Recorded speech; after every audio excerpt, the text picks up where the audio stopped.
Everyone, good afternoon. আমি এখন বেরিয়ে পড়েছি মেয়ে স্কুলের জন্য। অ্যাকচুয়ালি আজকেই এখন কোনো কাজ করতে পারছে না, আমাদের বাড়িতে একটু বড় বিপদ হয়ে গেছে, তো আমাকেই সব দিকটা দেখতে হচ্ছে। মেয়ে স্কুলে একটা ইম্পর্ট্যান্ট সাইন করার আছে, তো আমি তাই জন্যই যাচ্ছি, যেতে হচ্ছে আমাকে।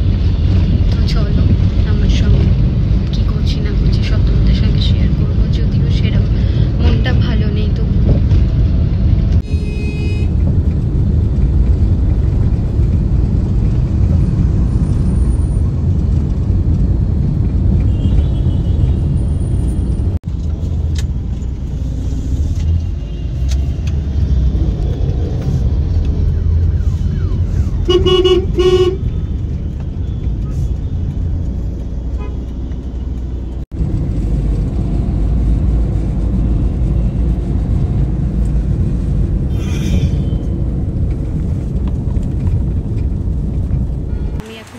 আমাদের মেয়ে স্কুলের সামনে সমস্ত কাজ হয়ে গেছে, এখন বাড়ি ফিরছি। তো চলো যাওয়া যাক।